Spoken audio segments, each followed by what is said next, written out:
welcome to Opti TV Presents, where we showcase personalities of the Opti class and the drivers of the sport. Today we have with us Dr. Tim Herzog of Reaching Ahead Mental Counseling and Mental Performance. Dr. Tim Herzog is a licensed clinical professional counselor, a certified mental performance coach, a member of the U.S. Olympic Committee Sports Psychology Registry, and is board certified in Biofeedback. He's here to talk about the importance of mental coaching in sports and about his Reaching Ahead model. Dr. Herzog, welcome. How are you doing today? It's good to be here. I'm doing well. It's weird times, and conversations like this one are, a nice return kind of to normalcy. I agree, and I think especially in your field, the work that you're doing is going to be very important because this self-isolation, social distancing, there's going to be a lot of athletes out there that are going to be in need of, a retuning, the absence of competition and any kind of, high level is going to be present for, I think, who knows, but most likely into 2021. But, for those who don't know, of you and your work, can you tell us a little bit about yourself and your practice? You bet. So, first off, I think it's not uncommon for people to introduce me the way that you just did, right? Where, folks are like, oh yeah, somebody's got problems going on.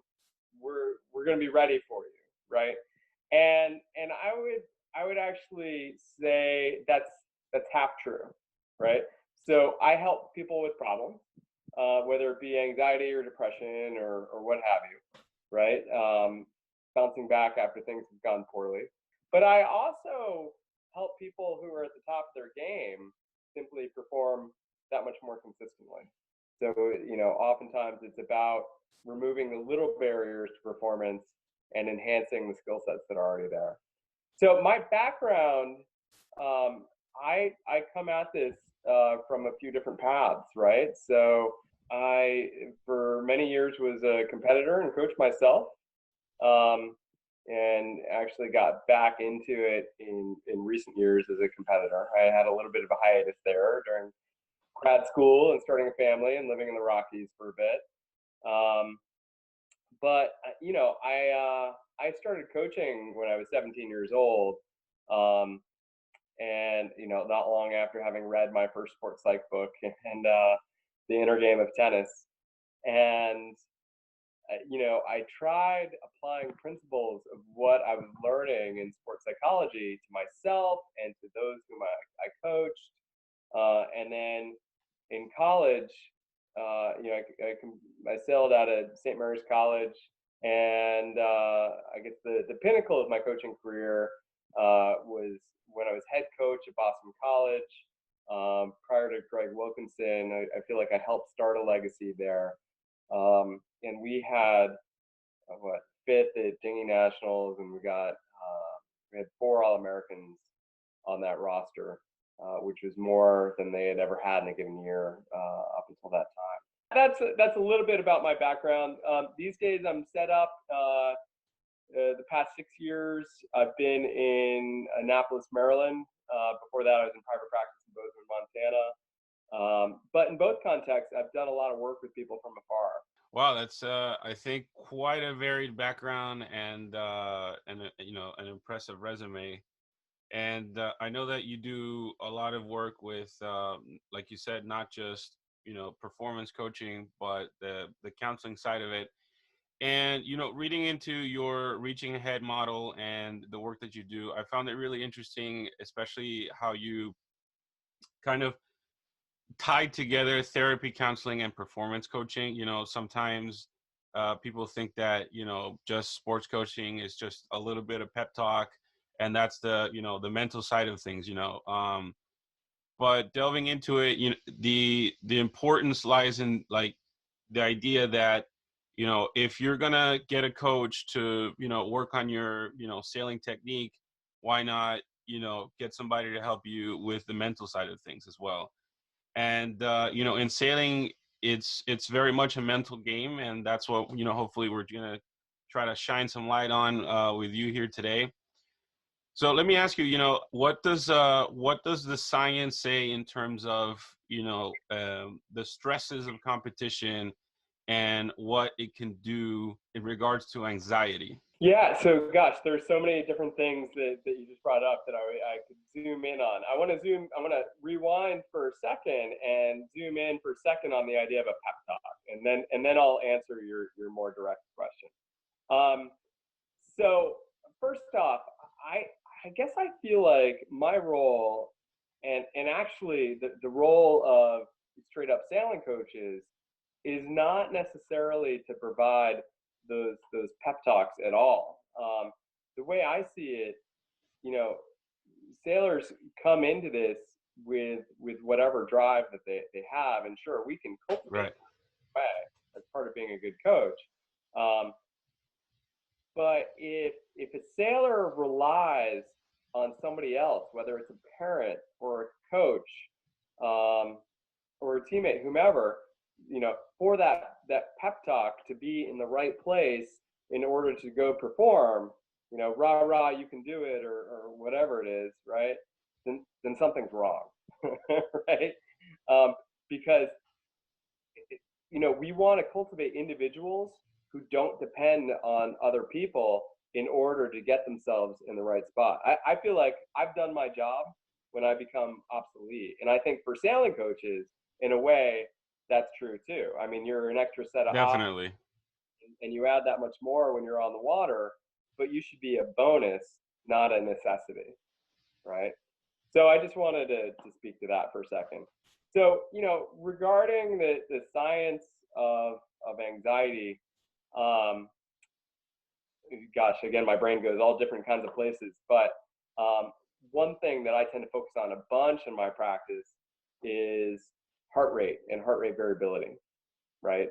So when somebody becomes anxious, not only does heart rate go up, right, but heart rate actually tends to get really flat and erratic overall, right? So let's say, you know, maybe your heart rate is alternating between 60 beats a minute and then up to 80 beats a minute and so on, right? And it's going up and down in a rhythmic manner, which is actually what you want to see. Under stress, heart rate tends to go up. So now maybe it's at 75 beats a minute, but it's like 75, 72, 80, right? And it's really kind of flat overall and erratic. And so how we term that, you know, I guess in terms of the science, is to say that that person is exhibiting a low heart rate variability, which is not a good thing. We want to see high heart rate variability, that big difference between the peak and the valley. And I often say I don't care that much about, you know, how high somebody's heart rate tends to be. I mean, granted, a lower average heart rate tends to represent, you know, better cardiovascular functioning. Of course. But nonetheless, what we want to see is high variability. So, you know, whether the low is 40 or the low is 60, you know, we want to see it climb back up to, let's say if we're starting at 40, we want to see it go up to 55 or 60 and down and continue moving in that sine wave kind of rhythmic manner. When that happens, right, and I'm talking about when somebody's at rest, right, so between races or before the day even starts. When that happens, or for that matter, you know, maybe downwind on a lighter day before they run the leeward mark, right?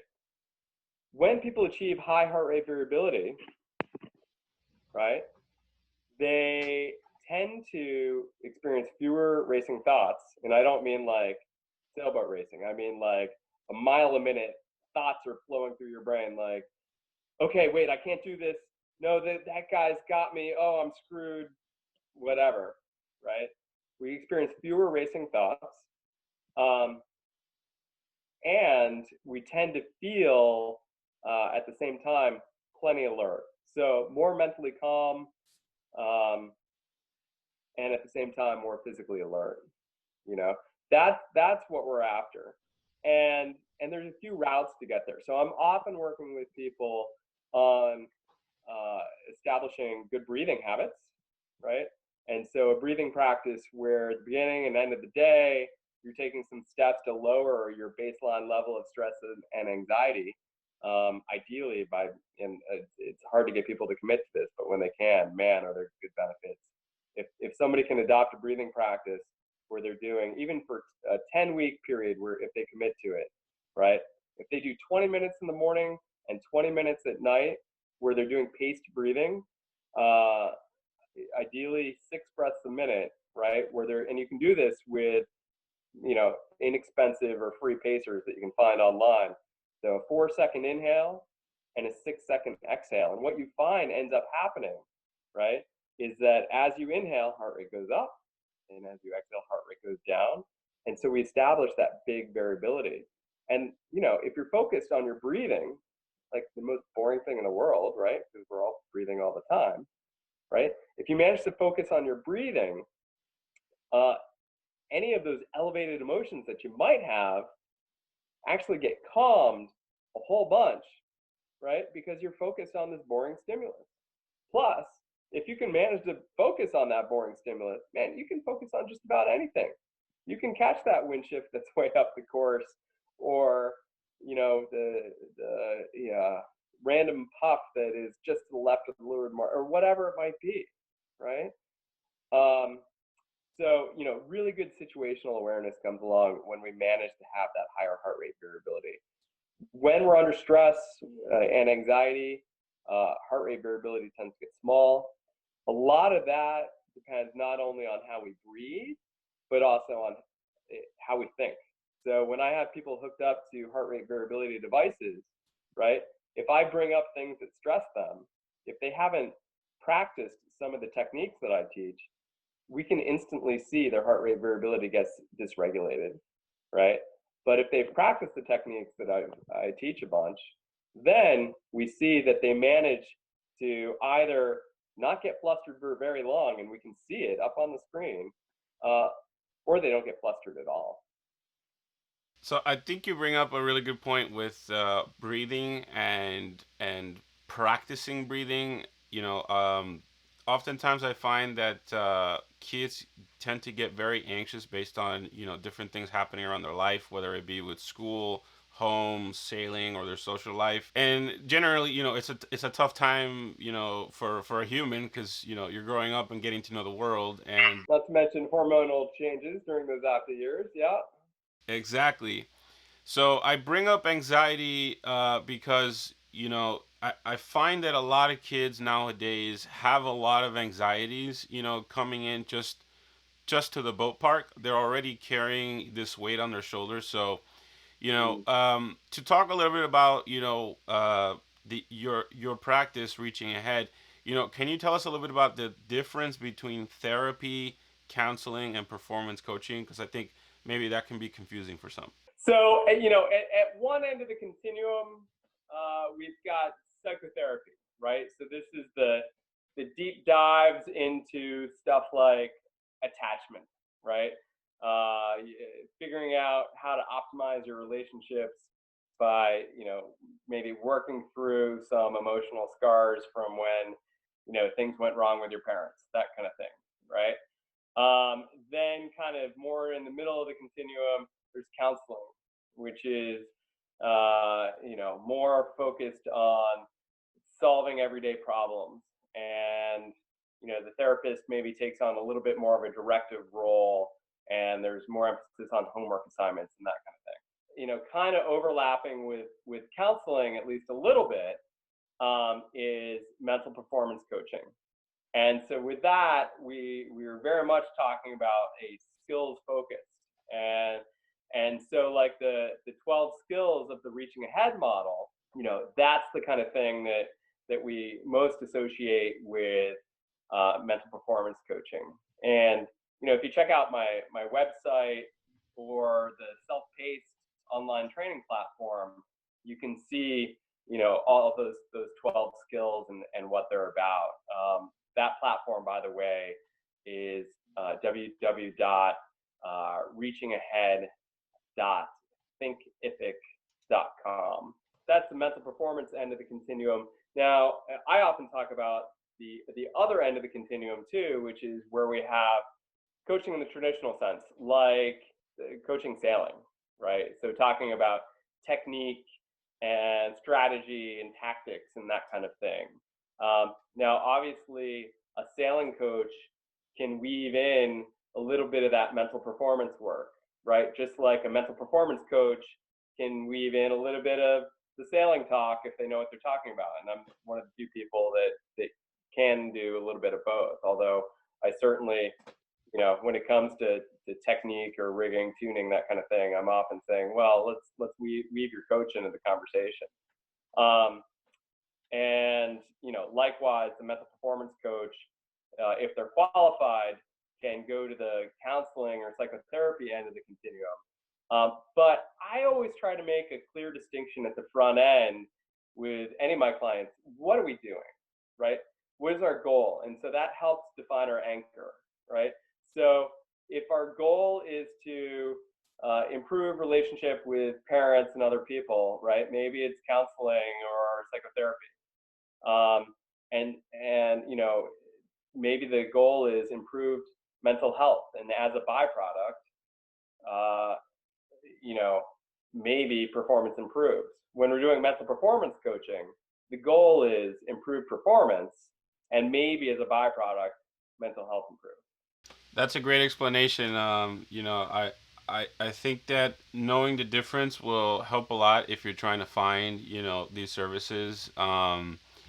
And sometimes, maybe you need someone that can help you out, in all three respects, or, that can help you find someone that can help you with those three respects, because sometimes, especially in sport, there may be something that's holding you back that you don't even know about, and finding the right kind of help can make all the difference, in your performance and your results. So before, you mentioned a little bit about, how elevated heart rate factors into anxiety, and measuring it delves a little bit more into it than just saying, oh, well, you're anxious and, we got to do something about it. Can you explain a little bit about biofeedback and what that is?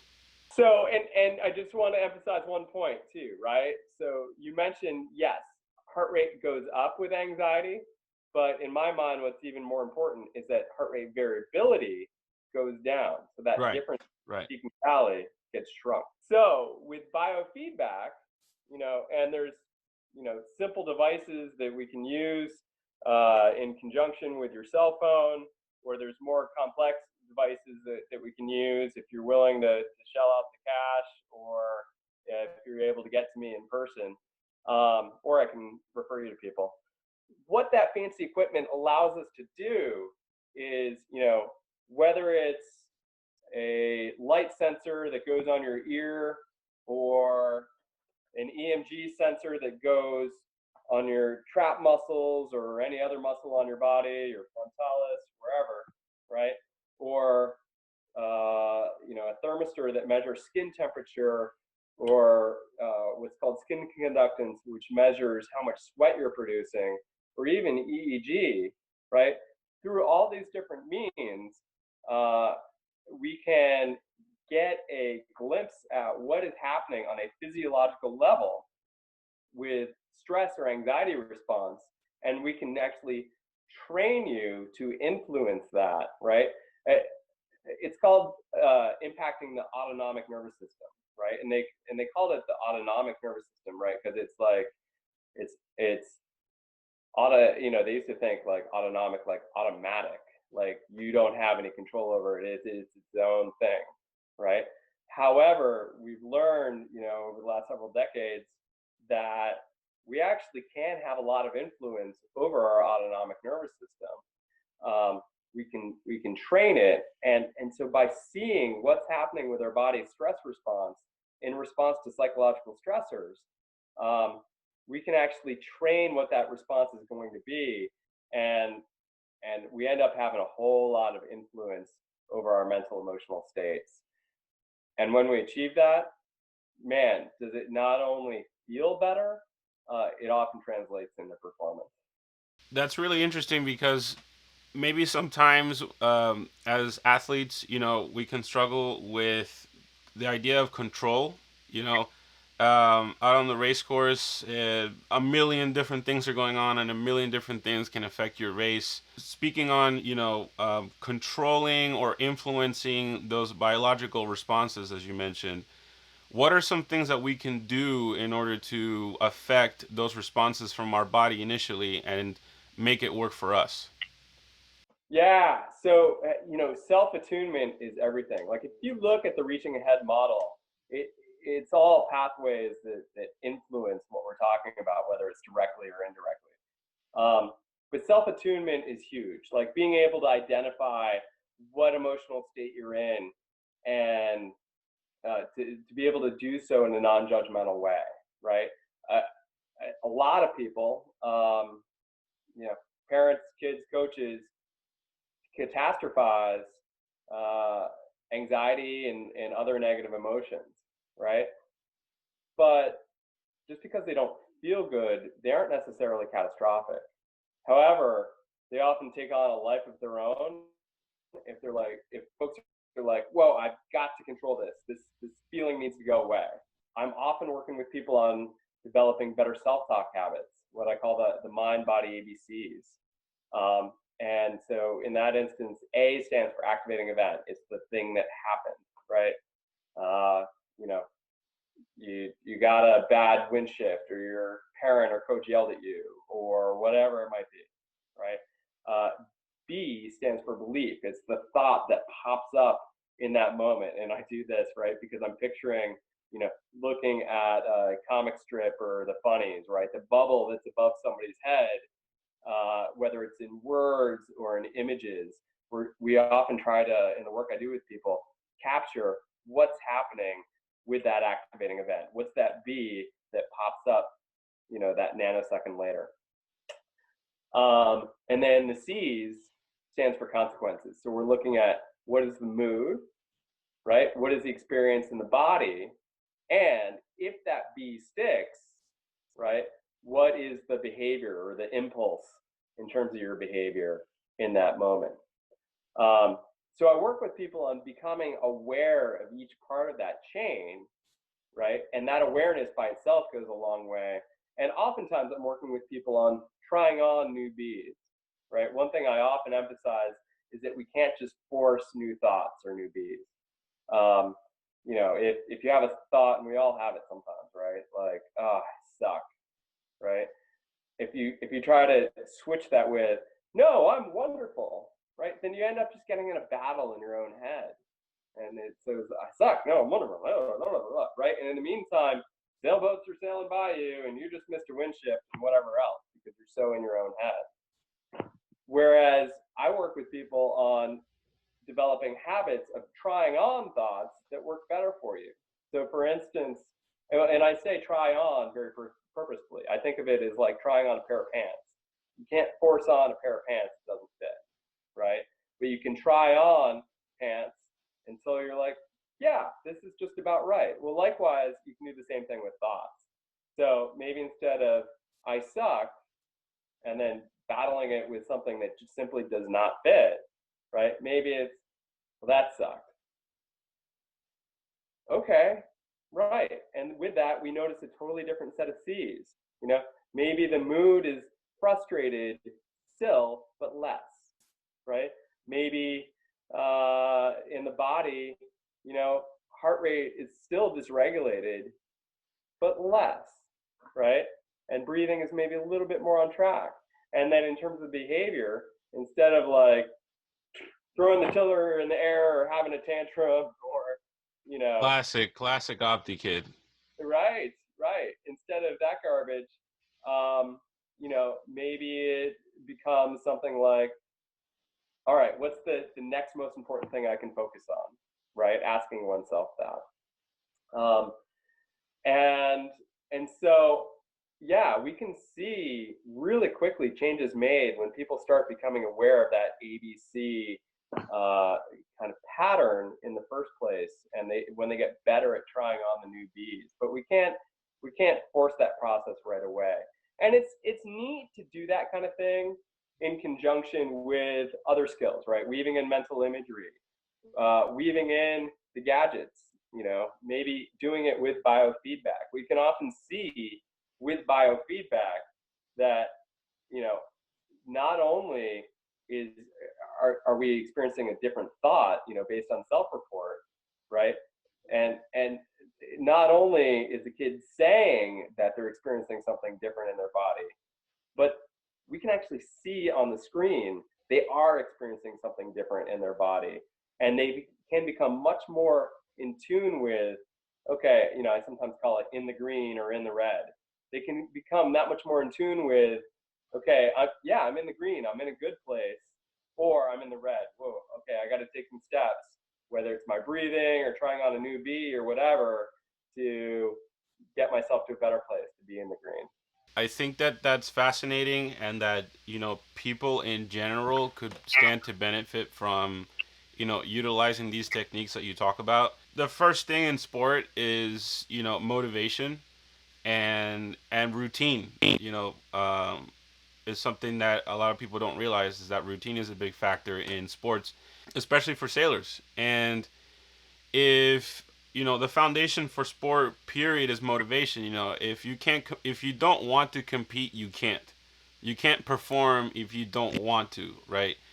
And in order to do that, you need to develop mindful routines. In my experience, sometimes, especially working with kids, it tends to be really muddled to kind of get down to the motivation part. And I think back to an experience I had with this little kid, a boy that was undergoing a really tough experience with his parents divorcing. This was some years and years ago now. But it got to the point where it was almost impossible to be able to talk to him because he was so affected by it. So, you know, Mm. um, from like the clinical perspective, the scientific perspective, how could I have helped that kid hang in there with that anxiety?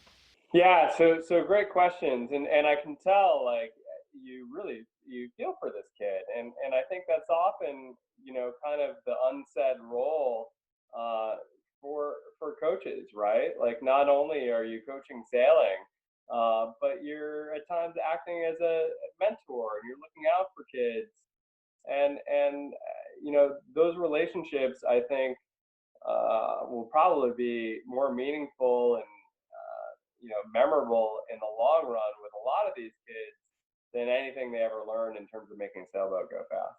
That said, I think you want to be conscious of your role. And so I think as a sailing coach, if you know that there's a situation going on that is maybe affecting the child, on the water or off the water at the club, without prying, I think you can approach the parent and say, "Hey, I'm noticing some behaviors that are concerning to me. Um, is Billy or whomever in counseling?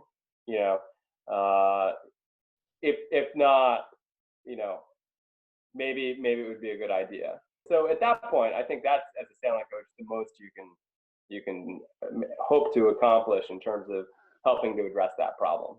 But recognizing that the child is being affected, and is having a hard time coping, maybe that translates into, not just anxiety in day-to-day life, centered on the situation with the parents, but maybe it somehow translates into on the race course.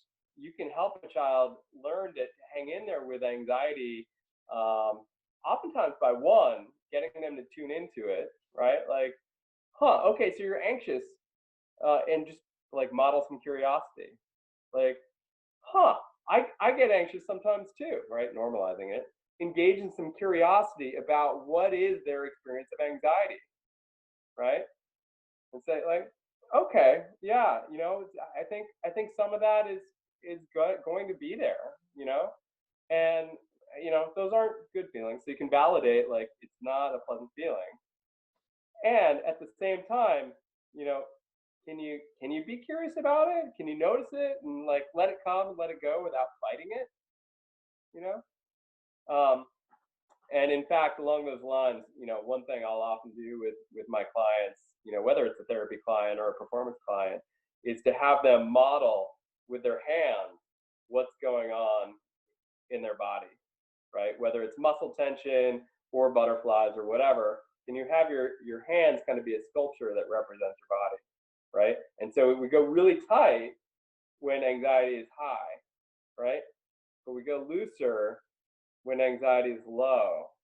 And the idea is like there are moment to moment changes, even if they're really subtle. And if we do this for a couple moments or a couple minutes, right, where we kind of show what are the changes in anxiety, right? Then somebody starts to realize like, huh, even though this is really unpleasant, this isn't a permanent state. It's constantly changing, Wow. right? But it's really easy for people to cling to the idea that it is permanently this. So if we can broaden that awareness and get somebody to be curious about their anxiety, right, then it stops taking such a grip, right?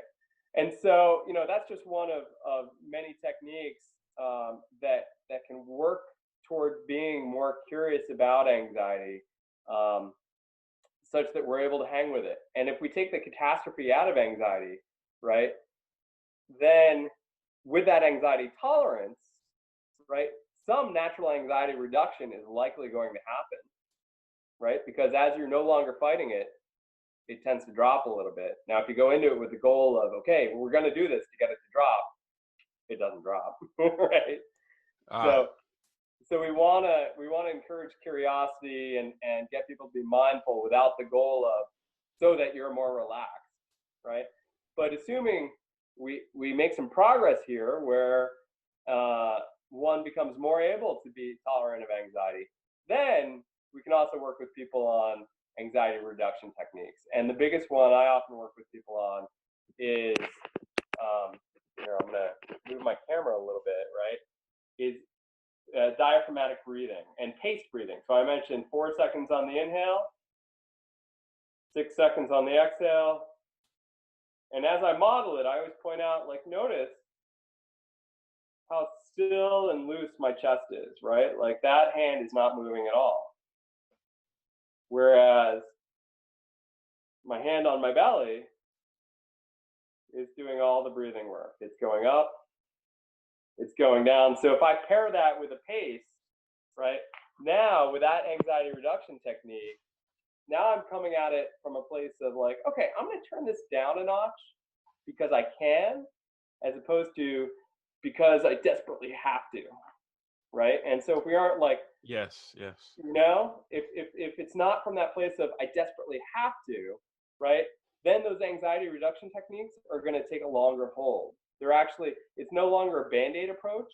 Now it actually helps lower anxiety because it's not like, whoo, I escaped that. And then the second anxiety comes back a little bit like, oh no, I need to get rid of it, right? It's like, oh, okay, yeah, I don't like that, but it'll come and it'll go. Yeah, okay, I'm gonna use the technique some now, you know? And so all of it becomes less of a big deal. And, one way to think about it, irrational fear or anxiety is an overestimation of threat and an underestimation of coping, right? And so what we're working on, even just with the sensations and experiences of anxiety itself, we're working on taking the threat out of the mix. Like, okay, you don't like it, and at the same time, it's not the end of the world, right? So we're taking the threat away, and we're improving the coping, so that while it still may be there, it's lost a lot of intensity.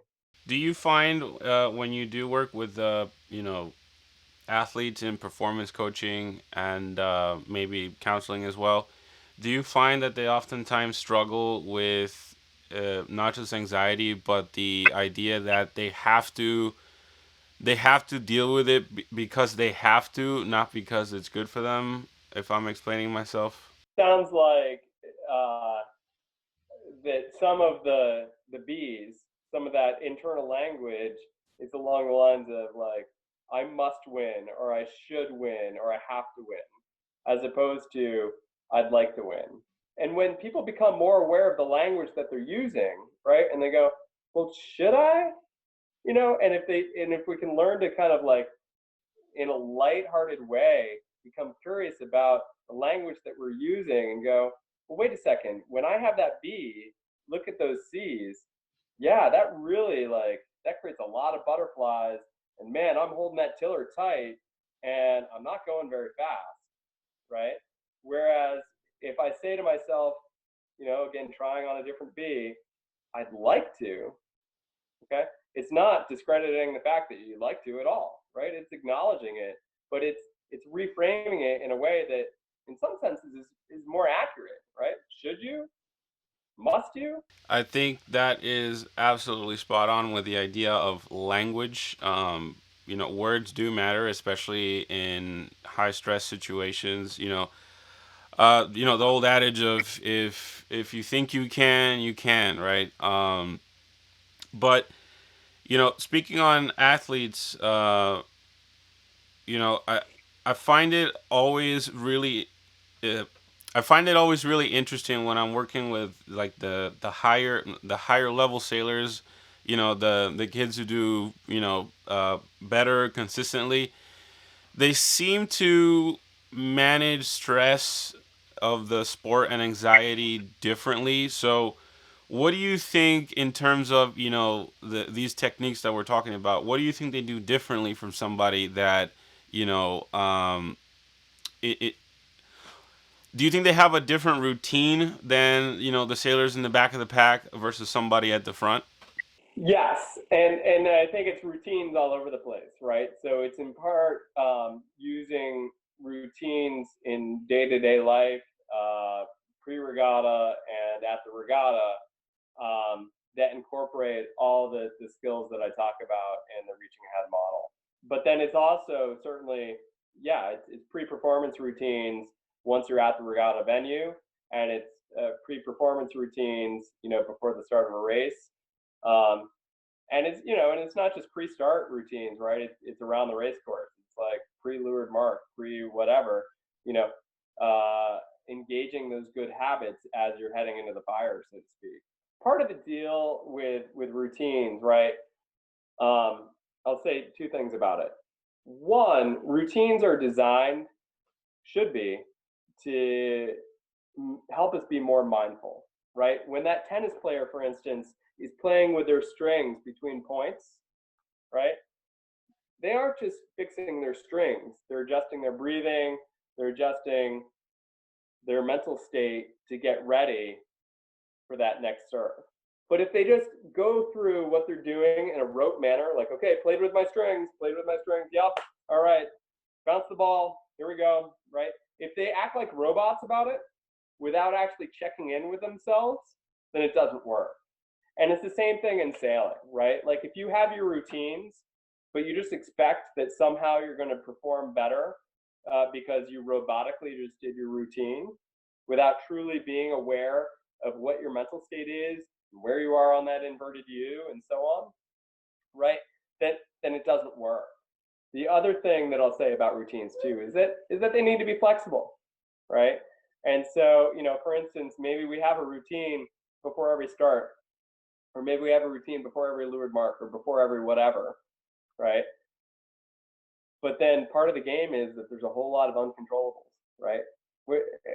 In sailing, it's not like we're playing darts or going bowling or whatever, where it's essentially the same every time. In sailing, it's different every time. And so, Absolutely. yeah, and so with that, our routines need to be a little bit flexible. I have to say I really like what you said, especially about being flexible because I think in coaching sometimes we get so rigid on like this is what I'm trying to teach you, this is the way that you do it, and then that's the way you learn it, and like you said, you get a little bit robotic about it. But I find that being able to kind of be flexible should be a quality that any sailor should have. Sailors are adaptable by nature, with constant ever changing elements and conditions. But uh, with Opti sailing, it's really easy to get in to slide into that mode as a coach, and sometimes it can impact sailors negatively. Because like I said, they can get into this like very rigid. This is my routine. This is what my coach said, and it it actually causes problems for them down the road when they encounter coaches that maybe teach a different routine. You know, for example, Yeah. that leeward mark routine, like you talked about.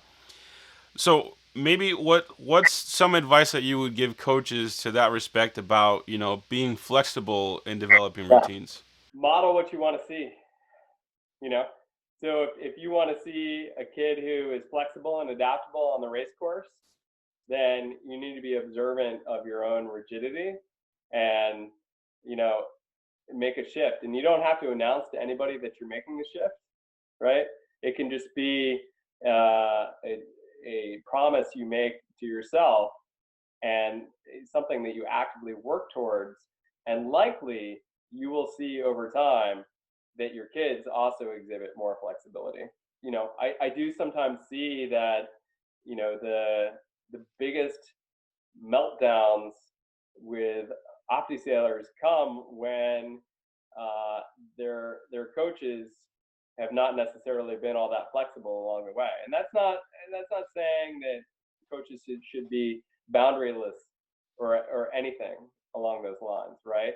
You can be very rigid in your boundaries, very clear about what the boundaries are. These are the rules. These are how we do drills.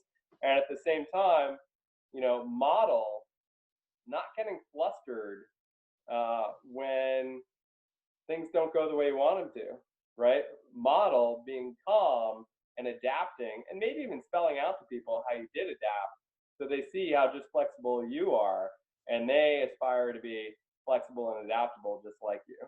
That I think is a lesson that is kind of ongoing. That's maybe something that people work on, like you said, actively. Yeah, and Alberto, it reminds me too. Like I make a big point of promoting the work that I do with the sailors themselves, but I love opportunities where I can mentor coaches too. I coach at a pretty high level, um, but more importantly, like what I know about the mental game, I can help there too. So do you offer group work? I do, yeah. Um, and I look to customize what that's going to look like. That's great. Maybe the Opti TV team would be interested in some work with you. You know, Dr. Herzog, I want to say thank you so much for coming on. I think already our time's up, and where can people find you? So my website is www.reachingahead.com, and my email, tim@reachingahead.com. Email is usually the best way to set up a time with me, and then we can take it from there, whether it's phone or video conference. And I'm happy to entertain whatever kinds of questions. Um, and then I mentioned also my self-paced platform, right? So a nice, less expensive way to get rolling with mental training would be that platform, and that's reachinghead.thinkific.com. That's a great way to get started. Dr. Herzog, thanks again so much for coming on and talking to us about the mental game. Hopefully, we'll see you on another edition of Opti TV Presents.